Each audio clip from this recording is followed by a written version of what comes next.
In the year 2000, Enron Corporation was the seventh largest company in America. They employed 29,000 people. Their stock was worth $90 a share. Fortune magazine named them the most innovative company in the country, 6 years in a row. 14 months later, the company did not exist. $74 billion in shareholder wealth gone. 29,000 people, their retirement savings gone with it. And the men who did it had been celebrated as geniuses, right up until the morning they were not. To understand how Enron collapsed, you need to understand what Enron actually was. Founded in 1985 in Houston, Texas. An energy company, natural gas pipelines, electricity, straightforward, unglamorous infrastructures. Then in the 1990s, something shifted. Jeffrey Skilling, a McKinsey consultant hired as a CEO, had an idea. Enron would stop being an energy company. It would become an energy trading company. Instead of owning pipelines and power plants, it would buy and sell energy contracts. It would trade energy the way Wall Street traded stocks. This was new. This was exciting. This was according to Wall Street analysis, business journalist, and Harvard Business School. Revolutionary. By 2000s, Enron was not trading energy. It was trading broadband, water rights, weather derivatives, financial instruments so complex that even their own executives admitted they did not fully understand them. Their annual revenue was reported at $111 billion. Their stock price hit $90. Their executives were on magazine covers, and almost none of this was real. It would trade energy the way Wall Street traded stocks. This was new. This was exciting. This was according to Wall Street analysis, business journalist, and Harvard Business School. Revolutionary. By 2000s, Enron was not trading energy. It was trading broadband, water rights, weather derivatives, financial instruments so complex that even their own executives admitted they did not fully understand them. Their annual revenue was reported at $111 billion. Their stock price hit $90. Their executives were on magazine covers, and almost none of this was real. Here's what Enron was actually doing. The company used a legitimate accounting method called mark-to-market accounting. Under this method, when Enron signed a new contract, say a 20-year energy deal, they were allowed to book the estimated future profits of that contract immediately. On day one, as current revenue, this is illegal. But it created a problem.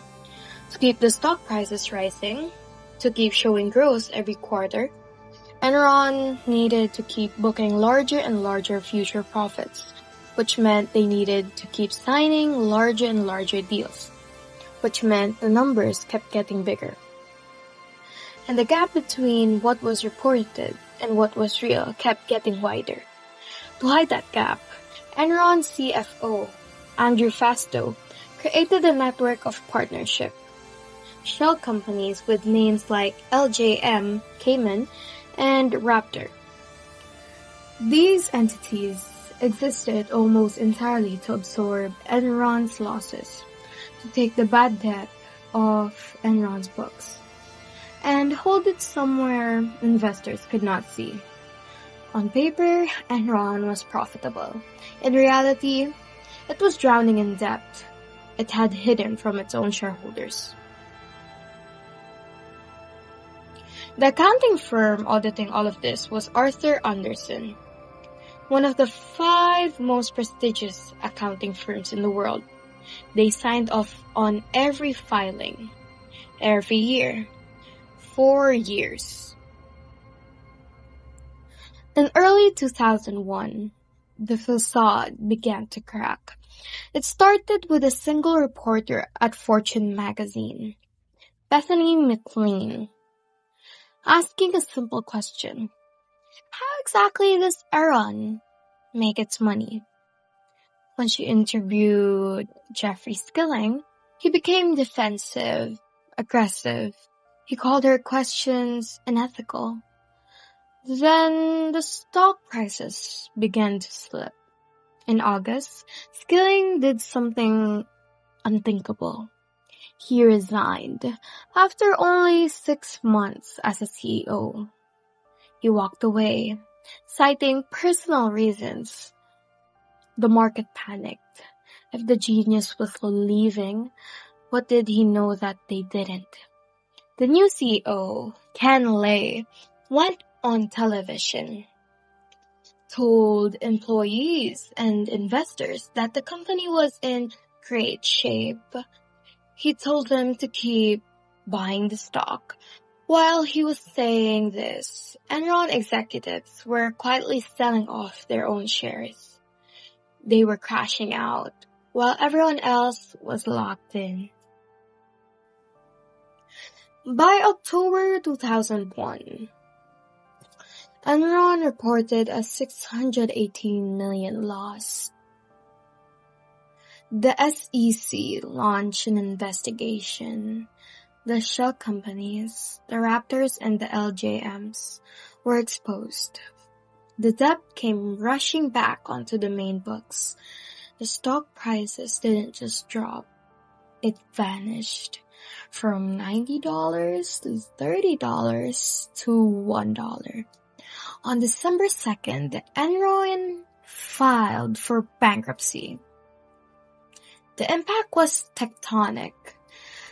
Arthur Andersen, the 89-year-old accounting giant, was found guilty of shredding documents to hide the evidence. They disappeared overnight. Ken Lay died before he could face sentencing. Jeffrey Skilling went to prison for 12 years. Andrew Fastow went for 6. But the numbers aren't the story.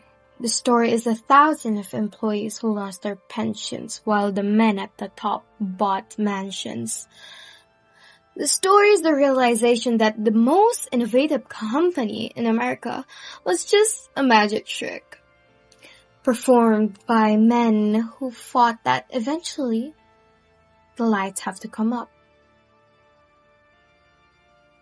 Bethany McLean, who in the spring of 2001 published one fundamental question: how, exactly, does Enron make its money? Silence was the only answer. That question, 9 months later, dissolved the 7th largest corporation in the country. It serves as a final chilling reminder of how much the power of our institutions relies entirely on us never asking why.